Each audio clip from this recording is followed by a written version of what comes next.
সবাইকে স্বাগত এটি নিউজে। আপনাদের সাথে আছি আমি আকাশ এহসান। আপনারা দেখছেন হ্যাপেনিং পয়েন্ট। দর্শক, ঠিক এই সময় আমরা হাজির হয়ে যাই হ্যাপেনিং পয়েন্ট নিয়ে নতুন একটি বিষয় এবং নতুন একজন অতিথির সাথে আমরা যুক্ত হই এই হ্যাপেনিং পয়েন্ট। আমাদের আজকের বিষয় অর্থনীতির টানাপোড়েন, রেমিটেন্স বাড়ছে, বিনিয়োগ ভাতা। এ বিষয়ে কথা বলতে আমাদের সাথে আজকে স্টুডিওতে উপস্থিত আছেন শাহ কামাল, প্রতিষ্ঠাতা ও প্রধান নির্বাহী কর্মকর্তা, ফ্লিক বাংলাদেশ ও ওয়াইজ কর্পোরেশন। শাহ কামাল, আপনাকে স্বাগত জানাচ্ছি এটি নিউজের স্টুডিওতে। ধন্যবাদ, আপনাকেও ধন্যবাদ এবং আপনার মাধ্যমে দর্শকদেরও ধন্যবাদ আমাকে অনুষ্ঠানে আবেদন করার জন্য। দর্শক, যেমনটি বলছিলাম, আমাদের আজকের বিষয় অর্থনীতির টানাপোড়েন, রেমিটেন্স বাড়ছে কিন্তু বিনিয়োগ ভাটা। বাংলাদেশের প্রবাসী আয়ের প্রবাহটি রেকর্ড আকার ধারণ করেছে, কিন্তু সেই সাথে তাল মিলিয়ে বিনিয়োগের ভিত্তি বা বিনিয়োগের ধারাবাহিকতা একদমই চোখে পড়ার মতো না।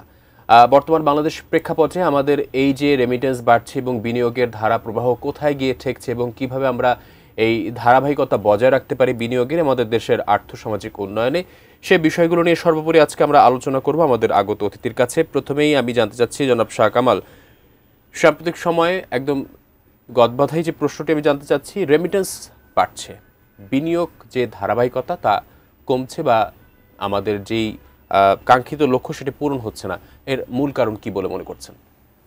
ধন্যবাদ। As you said, obviously remittance বাড়ছে। আমরা যদি স্ট্যাটিস্টিক্স দেখি, ইনফ্যাক্ট এই বছরই আমাদের রেকর্ড, মার্চে একবার রেকর্ড হয়েছে রেমিটেন্সের ক্ষেত্রে। আমরা বছরে প্রায় 30 বিলিয়ন অ্যারাউন্ড রেমিটেন্স আসছে। তো রেমিটেন্সটা অবশ্যই আমাদের অর্থনীতিতে একটা কুশন দিচ্ছে, কিছুটা সাময়িক স্বস্তি বলা যায়, কারণ আমাদের ইম্পোর্ট পেমেন্টসের ক্ষেত্রে আমরা একটা সুবিধা পাই। এটা একটা কুশন, এটার ব্যালেন্স শিটের একটা কুশন বলা যায়। তো কিন্তু আমরা যদি রেমিটেন্সের প্রবাহটা দেখি, যে আমাদের রেমিটেন্সটা যে পরিমাণে আসে তার বেশিরভাগই আসলে কনজামশন সেক্টরে খরচ হয়ে যায়। এটাকে আসলে কোনোভাবেই বিনিয়োগে ট্রান্সফার করা যায় কি না, এটা আমাদের ফোকাস হওয়া উচিত। অনেক বছর থেকেই চেষ্টা হচ্ছে। আমি একটু উদাহরণ দিতে পারি, যেমন মনে করেন ফিলিপিন্সের ক্ষেত্রে আমাদের যেমন প্রায় 1,30,00,000 কাছাকাছি আমাদের রেমিটেন্স যোদ্ধা যারা দেশের বাইরে থেকে ফরেন আর্নিংসটা আমাদেরকে পাঠাচ্ছেন। তারা যখনই আমাদের দেশে টাকাটা আসে, তখন হয় এই টাকাটা দিয়ে তাদের যে কনজামশন, পারিবারিক যে খরচ, সেখানে খরচ হয়ে যায়।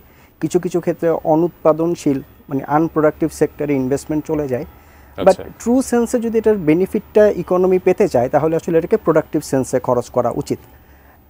অন্যথায় আমরা যে ফিলিপিনের একটা এক্সাম্পল দিতে পারি আমি, যে 20 লাখ লোক, তারা প্রায় যেই পরিমাণে রেমিটেন্স পাঠায় অ্যারাউন্ড 38 বিলিয়ন। 20 লাখ লোক যখন 38 বিলিয়ন পাঠায়, তাদের একটা গভর্নমেন্টের কাঠামো তারা তৈরি করে দিয়েছে। অ্যারাউন্ড 15% গভর্নমেন্টের একটা কাঠামোর মাধ্যমে ওই রেমিটেন্সটাই তারা তাদের প্রোডাক্টিভ এসএমই সেক্টরে বিনিয়োগের একটা ক্ষেত্র তৈরি করে দিয়েছে। এই যে চ্যানেলিংটা বা এই ডিস্ট্রিবিউশনটা আমাদের ক্ষেত্রে একটা ঘাটতি। তো রেমিটেন্সের অবভিয়াসলি যেই আমাদের যে শর্ট টার্ম বেনিফিট, সেটা আমরা এনজয় করছি ঠিকই, কিন্তু লং টার্মে রেমিটেন্সকে কীভাবে ইনভেস্টমেন্টে পরিণত করতে পারা যায়, বিশেষ করে এসএমই সেক্টরে, এটা আমাদের একটা দেখার বিষয় আমার কাছে মনে হয়। এটি কাঠামোর ভেতরে নেই, তাই বলা যেতে পারে। আসলে এই ক্ষেত্রে যদি আরেকটি বিষয় আসলে পরিলক্ষিত হয়, আসলে রেমিটেন্স প্রভাব বাড়ছে, জি আসলে অনেকে আনন্দের সাথে বলছে, আসলে এটা কি আমাদের অর্থনীতির সাথে স্থিতিশীলতা বজায় রাখে বা এটা আসলে ভালো মন্দ কিভাবে বিবেচনা করবে? এখানে দেখেন, প্রত্যেকটা স্ট্যাটিস্টিক্সেরই আসলে অ্যাঙ্গেল থাকে, আপনি কিভাবে দেখছেন। রেমিটেন্স বাড়ছে, আপনি যদি ফ্লোটা দেখেন গত 2-3 বছরে, এটার আমাদের যে মেজর জায়গাটা, যে মিডল ইস্টের থেকে রেমিটেন্স ইনফ্লো বাড়ছে, আবার ইউরোপ আমেরিকা থেকে একটা রেমিটেন্স ইনফ্লো বাড়ছে। এই রেমিটেন্সটা একটা ডকুমেন্টেশনের ব্যাপার। তো গত 2-3 বছরে দেখা গিয়েছে অনেক ডকুমেন্টেড চ্যানেলে রেমিটেন্সটা আসার প্রবাহটা বেড়ে গিয়েছে। সেক্ষেত্রে গভর্নমেন্টের একটা বড় সার্থকতা এখানে ছিল যে ওই মোটিভেশনের জায়গাটাকে সেন্সিটাইজ করা, দেন হচ্ছে যাতে করে, যেটা আমরা আগে বলতাম, আমরা হুন্ডির মাধ্যমে না এসে প্রপার ব্যাংকিং চ্যানেলে এমএফএস এর একটা বড় ভূমিকা এখানে আছে। অবশ্যই these are all good signs, but then again যদি এরকম করা যেত যে ডায়াসপোরা বেসড কোনো বন্ড ইস্যু করা যেত বা রেমিটেন্স লিঙ্কড এসএমই ফাইন্যান্সিং, এগুলো যদি করা যেত, তাহলে ইকোনমি আর ফাইন্যান্সিংয়ের পয়েন্ট অফ ভিউ থেকে আমার কাছে মনে হয় যে বিনিয়োগের জায়গাটা আরও অনেক বেশি সমৃদ্ধ হতো। আমি আরেকটা কথা বলতে পারি, যে ওই যে বললাম স্ট্যাটিস্টিক্সের কয়েকটা ফোল্ডেড ভিশন আছে। যেমন একটা হচ্ছে যে রেমিটেন্স বাড়ার সাথে কিন্তু ওই সমস্ত দেশের কর্মসংস্থান বৃদ্ধি বা ওদের আনএমপ্লয়মেন্ট রেট বা ওদের ওখানে কাজের ইয়েটাও কিন্তু বেড়ে গেছে। সেজন্য কিন্তু আমাদের এখানে সঠিক অফিসিয়াল চ্যানেলে রেমিটেন্সটা আসা, যেটা আমাদের ইকোনমিতে হিট করেছে। সেকেন্ড হচ্ছে ওদের ওখানে কর্মসংস্থানটা বৃদ্ধি, যে কারণে আমাদের শ্রমিকরা যারা ওখানে কাজ করছেন, এই শ্রমিক ভাই বোনদের কাজের মাধ্যম ক্ষেত্রটা বেড়ে গেছে। এবং তৃতীয়ত হচ্ছে যে গভর্নমেন্টের কিছু প্রণোদনা বা যেগুলো ছিল সেগুলো হয়তো ঠিকমতো ব্যবহার করার কারণে আমাদের রেমিটেন্সের এই স্ট্যাটিস্টিক্স আমরা পেয়েছি, which is obviously again very good sign. কিন্তু ওই যে লং টার্মে যে কথাটা বললাম, যদি একটা এসএমই লিঙ্কড ফাইন্যান্স, এটা আমাদের এশিয়া প্যাসিফিক কালচারে খুবই কমন। ফিলিপিন্সের এক্সাম্পল আছে, ভিয়েতনামের ভালো এক্সাম্পল আছে। আমার মনে হয় আমাদের উচিত ওই সমস্ত ফাইন্যান্সিং মডেলগুলোকে, ওই কাঠামোগুলোটাকে আমাদেরকে একটু এখন থেকেই ফলো করাটা উচিত। এই ক্ষেত্রে এই যে রেমিটেন্স নির্ভর যে অর্থনীতি, এটা আসলে কতটা টেকসই বলে মনে করছেন? রেমিটেন্স নির্ভর অর্থনীতি আসলে কখনোই লং টার্মে খুব টেকসই সমাধান নয়। আমাদের লং টার্মে তো আসলে ফরেন ডাইরেক্ট ইনভেস্টমেন্ট বলেন বা প্রোডাক্টিভ, আমরা মানে প্রোডাকশন ড্রিভেন ইকোনমি যেটা, সেটা অনেক সাস্টেনেবল। এটার কারণটা হচ্ছে রেমিটেন্স ড্রিভেন অর্থনীতিতে কি হয়, রেমিটেন্সটা আপনাকে একটা এক্সপেন্সেস মিট করার একটা সুযোগ দিচ্ছে। আপনি আপনার ইম্পোর্ট ডিউটি পেমেন্ট করতে পারছেন। যেমন গত বছর গভর্নমেন্ট প্রায় 4 বিলিয়নের মতো আমরা আমাদের প্রিভিয়াস যে ডেট ছিল সরকারি ডেট, সেগুলো আমরা 4 বিলিয়নের কাছাকাছি আমরা রিপে করতে পেরেছি। আচ্ছা, এই রিপে করার একটা বড় মাধ্যম কিন্তু কাজ করেছে আমাদের রেমিটেন্সের আর্নিংটা থেকে। কিন্তু ওইটা থেকে আলটিমেটলি ইকোনমিক প্রোডাকশনে কিন্তু আমরা এটাকে কনভার্ট করতে পারি নাই। সো যদি আমরা এফডিআইয়ের দিকে নজর দিতে পারি, ফরেন ডাইরেক্ট ইনভেস্টমেন্টের বেশ কিছু কাজ হচ্ছে, গত 1-1.5-2 বছরে অনেক রকমের কাজ হয়েছে। আবার ফরেন ডাইরেক্ট ইনভেস্টমেন্টের ক্ষেত্রেও যদি আমরা দেখি যে ক্ষেত্রগুলো কোথায় কোথায় হচ্ছে, ওটা কি আসলেই উৎপাদনশীল ক্ষেত্রে হচ্ছে, নাকি ফরেন ডাইরেক্ট ইনভেস্টমেন্টে যেভাবে বলা হচ্ছে স্ট্যাটিস্টিক্যালি যে এতটুকু বেড়েছে, ওটা দেখা যাবে কি তাদের প্রিভিয়াস ইয়ারের আর্নিংটা রিইনভেস্টমেন্ট হয়েছে, ফ্রেশ ইকুইটি ইনজেকশন আসলে কম হয়েছে। সো সামষ্টিকভাবে মানে ইকোনমিটাকে তো আসলে একটা সেক্টর ধরে ধরে সলভ করতে হয় ঠিকই, কিন্তু সামষ্টিক একটা ভিশন, একটা লং টার্ম প্ল্যান নিয়ে আগাতে হয়। রেমিটেন্স একটা রোল প্লে করবে, সে হয়তো শর্ট টার্ম ক্ষেত্রে, কিন্তু ওই যে রেমিটেন্সের সাথে যদি আমরা ইনভেস্টমেন্ট লিঙ্কটা করতে পারতাম, তাহলে এখান থেকে সুফলটা বেশি পেতাম। আমরা ফরেন ডাইরেক্ট ইনভেস্টমেন্টকে যদি প্রোডাক্টিভ সেক্টরে আনতে পারতাম, সেখান থেকে আমরা একটা বেনিফিট রিপ অফ করতে পারতাম। অ্যান্ড লাস্টলি, শুধু তো রেমিটেন্স অ্যান্ড বিদেশি বিনিয়োগই নয়, আমাদের ইন্টারনাল যে ব্যবসা এবং বিনিয়োগের প্রেক্ষাপট থেকে আমি অ্যাজ এ ব্যবসায়ী বলতে পারি যে আমাদের দেশের এই যে এসএমই সেক্টর বা আমাদের দেশীয় যে উৎপাদন বা দেশীয় যে ব্যবসা বাণিজ্যের পরিবেশ, সেখানে আসলে গত 2 বছর এক্সাম্পলটা একটু ডিফারেন্ট হয়ে যাবে, কারণ গত 2 বছর ধরে কি হয়েছে এটা সবাই আমরা জানি। একটা অস্থিতিশীলতা আছে, সামনে নির্বাচনের একটা অস্থিতিশীলতা আছে, বিভিন্ন কারণে ইকোনমি এফেক্টেড হচ্ছে। কিন্তু লং টার্মের ভিশনটা ঠিক আছে কিনা, লং টার্মের আমাদের যে প্যাথওয়ে এটা ঠিক আছে কিনা, যদি সেটা ঠিক থাকে, হয়তো ছোটোখাটো বাউন্স 1 কোয়ার্টার 2 কোয়ার্টারে আমরা ওই শকটা অ্যাবজর্ব করতে পারবো। কিন্তু লং টার্মে রেমিটেন্সের যে রোলটা প্লে করার কথা, ফরেন ডাইরেক্ট ইনভেস্টমেন্টের যে রোলটা প্লে করার কথা, রেমিটেন্সের সাথে ইনভেস্টমেন্টকে লিঙ্কিং করার যে উদ্যোগটা আসলে অনেস্টলি স্পিকিং এখনও সেরকমভাবে নেয়াই হয়নি। অ্যাবসলুটলি। দেন ফরেন ডাইরেক্ট ইনভেস্টমেন্টের ক্ষেত্রেও আমি বলছি যে শুধু স্ট্যাটিস্টিক্স না, এই যে দেখা হচ্ছে 1.6 এর কাছাকাছি ফরেন, এই বিষয়গুলো আপনার সাথে আলোচনা করবো একটু বিরতির পর। Thank you. দর্শক, আপনারা দেখছেন Kazi and Kazi T presence happening point. ফিরে আসছে একটি বিরতির পর, সাথেই থাকুন।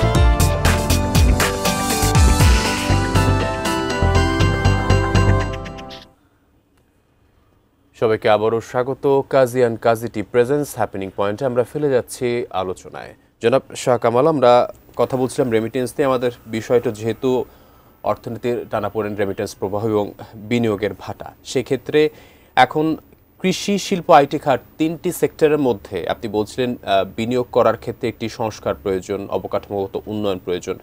আসলে বিনিয়োগের ক্ষেত্রে আরেকটি বিষয় হচ্ছে আমাদের অবকাঠামোগত দুর্বলতা পরিলক্ষিত হচ্ছে। সেক্ষেত্রে এই 3টি বিষয়ের মধ্যে কোন সেক্টরে ইনভেস্টমেন্ট বা বিনিয়োগের ক্ষেত্রে আসলে আমাদের জন্য ভালো ফল আসতে পারে ভবিষ্যতে? ধন্যবাদ। কোয়েশ্চেনটা আসলে যেহেতু আপনি 3টা সেক্টরকে আইডেন্টিফাই করে বললেন যে কৃষি, শিল্প এবং আইটি, যদি তিনটি সেক্টরই আসলে ইনভেস্টমেন্ট তো ভালো, বিকজ কৃষি আমাদের সাথে অনেক আগে থেকেই জড়িত। আমরা কৃষির সাথে আমাদের প্রায় টোটাল যদি আমি কর্মসংস্থান ধরি তাহলে প্রায় 40%ই তো আসলে অ্যাগ্রো সেক্টরে ইনভলভ। তো অ্যাগ্রো প্রসেসিংয়ের একটা সেক্টর আছে, ওইটাতে এক্সপোর্টের একটা সুযোগ আছে। আবার দেখা যায় অর্গানিক, আমরা যদি সেই সার্টিফিকেশনগুলো নিতে পারি, যেমন হেকেপ সার্টিফিকেট, হালাল সার্টিফিকেট, সেভাবে করে আমরা চাইলে আমাদের এই মার্কেটটা তৈরি করতে পারি। আবার সার্ভিস সেক্টর যদি আপনি দেখেন তাহলে আইটি সেক্টরে আমি মনে করি এই তিনটা সেক্টরের থেকে, কারণ শিল্পের সাথে ইনফ্রাস্ট্রাকচারের একটা বড় সম্পর্ক থেকে থাকে। কারণ ইনফ্রাস্ট্রাকচার ফ্যাসিলিটেটেড না হলে বা সেই লেভেলের পলিটিক্যাল স্ট্যাবিলিটি না থাকলে আসলে শিল্প থেকে সেই জায়গাটায় যাওয়া, যে জায়গাটায় আমাদের সময় সাপেক্ষ ব্যাপার হয়। এই তিনটার মধ্যে আমার কাছে মনে হয় যে আমরা যদি নেক্সট 5 to 10 ইয়ার্সের একটা প্ল্যান করতে পারি তাহলে IT can play a good role. But এখানে একটা এটার সুবিধাগুলো কী কী, আমাদের মনে করেন একটা ইয়াং পপুলেশন আছে, দে আর কোয়াইট মোটামুটি টেক স্যাভি, এবং একটা স্কিল ট্রেনিং হয়ে গেছে গত 5-7-10 বছরে, ওই ট্রেনিংয়ের একটা ওয়ার্কফোর্স পাওয়া যায়। আমাদের এখন প্রায় অ্যারাউন্ড আইটি এক্সপোর্ট 700 মিলিয়নের কাছাকাছি। সো এটাকে যদিও কোনো সময় খুব অবাস্তব প্ল্যানই করা হয়েছে, বাট এটাকে কিন্তু চাইলেই প্রায় 2 বিলিয়নের কাছাকাছি নেওয়া সম্ভব এই আইটি এক্সপোর্টটাকে। আমাদের ইন্টারনাল যে মার্কেট, আমাদের দেশীয় যে ডিজিটাল ইকোনমি, সেটাও গ্রো করছে, ফিনটেক একটা বড় রোল প্লে করছে। তো এই জায়গাগুলোতে আমার কাছে মনে হয় যে IT can B a good source for আবার এখানে চ্যালেঞ্জটা হচ্ছে এআই চলে এসছে। সো এই এআইয়ের সাথে তাল মিলিয়ে আমাদের ইয়াং পপুলেশন আসলে কতটুকু ওয়ার্কফোর্সে অবদান রাখতে পারবে, এটা দেখার বিষয়। আরেকটা ইম্পর্টেন্ট সেক্টর যেটা আমরা রিসেন্টলি গত ইয়েতে পাচ্ছি, সেটা হচ্ছে ভাষাগত দক্ষতা। কারণ এখন দেখা গিয়েছে যে ওই কগনিটিভ ওই স্কিলটা না থাকার কারণে আমাদের এত বড় সংখ্যক একটা ওয়ার্কফোর্স আছে, কিন্তু ওই কগনিটিভ স্কিলটা ডেভেলপ করা না করে না, এআইটাও ঠিকমতো আসলে আমরা ওইটা থেকে বেস্ট আউটপুটটা নিয়ে আসতে পারি না। যদিও তিনটা সেক্টরের মধ্যে আমার কাছে মনে হয় যে মিড টু শর্ট টার্মে আমাদের আইটিটা আসলে সম্ভাবনাময়, এবং আমরা যদি পার্শ্ববর্তী দেশ দেখি তারাও খুবই ফোকাস করছে এবং ডেডিকেটেড জোন করে ফেলেছে। সেই ক্ষেত্রে আমি আরেকটি বিষয় আপনি বলছিলেন আসলে আমাদের দক্ষ জনশক্তির ব্যাপারটা এবং ভাষাগত দক্ষতার ব্যাপারটা। একজন ছাত্র বা ছাত্রী সে পড়ালেখার পাশাপাশি কিভাবে নিজেকে, যদি একটু বাইরের প্রশ্ন, আমি আপনার কাছ থেকে জানতে চাই কিভাবে নিজেকে স্কিল আপ করতে পারে এবং ভবিষ্যতে এই সেক্টরগুলো, যেহেতু ডিজিটালাইজেশনের যুগ। ভালো কোয়েশ্চেন করেছেন যে আসলে পড়াশোনার পাশাপাশি দক্ষতা, এখন তো আসলে এডুকেশনের চেয়ে স্কিলটাকেই বেশি ফোকাস করা হয়। এডুকেশন একটা লাগবে, বিকজ আপনার এডুকেশনাল ব্যাকবোন ছাড়া তো হয়তো যেই স্কিলটা আপনি অর্জন করতে চান সেটাও হয়তো এটা সহজ করার একটা মাধ্যম হচ্ছে এডুকেশন। এটা একটা মানে অনেক বড় ডিসকাশন আসলে যে আমরা ওয়ার্কফোর্স ডেভেলপমেন্টের জন্য কী করতে পারি। কিন্তু আমি যদি ইন টার্মস অফ শুধু ডিসকাশনটাকে ইনভেস্টমেন্ট, বিনিয়োগ বা ব্যবসার জায়গাটায় রাখতে চাই, তাহলে স্কিল ওয়ার্কফোর্স ছাড়া আমার ব্যবসার ওই সেক্টরগুলো ডেভেলপ করবে না। আবার কোন ধরনের স্কিল ওয়ার্কফোর্স আমার লাগবে, যেই স্কিল ওয়ার্কফোর্সগুলোকে আগামী 20-30 বছরের মধ্যে যেই জায়গাগুলোতে বেশি বেশি করে আমাদের স্কিল গ্যাপ, এবং 2015 নাগাদ একটা সার্ভে হয়েছিল, ওয়ার্ল্ড ব্যাংক ফান্ডের একটা সার্ভে, যে আসলে বাংলাদেশে কয়টা স্কিল গ্যাপ বা স্কিলের কী কী ঘাটতি আছে, যেটা শুধু আমাদের ইনসাইড দ্য বাউন্ডারি ওই ডিমান্ডটাই মিট করবে না, রাদার আমরা ওই ম্যানপাওয়ারগুলোকে এক্সপ্লোর করতে পারবো। তখন এসছে প্রায় 26টা সেক্টর, তার মধ্যে টপ প্রায়োরিটির যে 3টা থেকে 5টা সেক্টর সবগুলোই কোনো না কোনোভাবে আসলে আইটির সাথে সম্পর্কিত।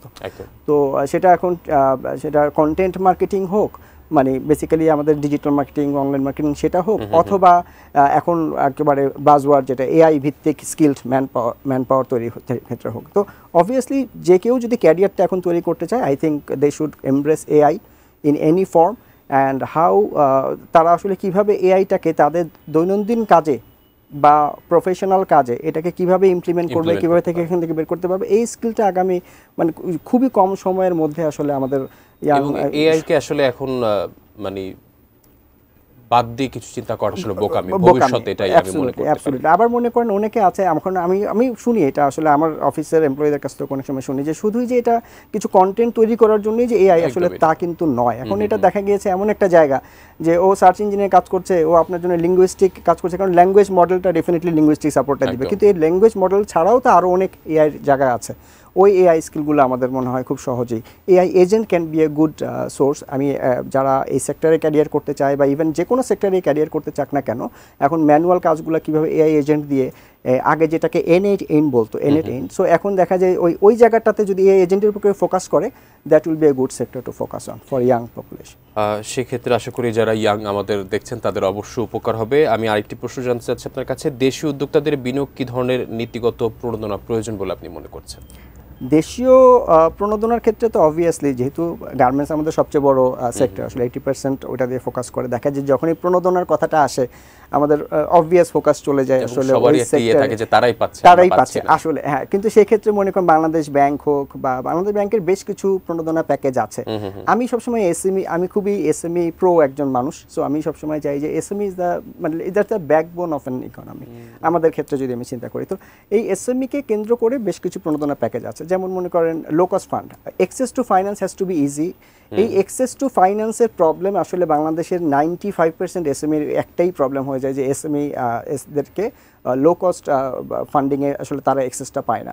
সো অ্যাক্সেস টু ফাইন্যান্স, সেটা কমার্শিয়াল রেট হোক অথবা সেটা লো কস্ট ফান্ড হোক, যদি লো কস্ট ফান্ড ওইভাবে ডিজাইন করা যায়, যেমন আমি একটা এক্সাম্পল দিতে পারি, বাংলাদেশ ব্যাংকের স্টার্টআপ ফান্ড আছে বেশ 600 কোটি টাকার, এখন নতুন নতুন কিছু উদ্যোগে এসছে। এটা একটা ভালো ফ্রেমওয়ার্ক, ভালো উদ্যোগ। এটা থেকে কে কতজন বেনিফিটেড হতে পারবে এটা হয়তো সময় আমাদেরকে বলে দিবে।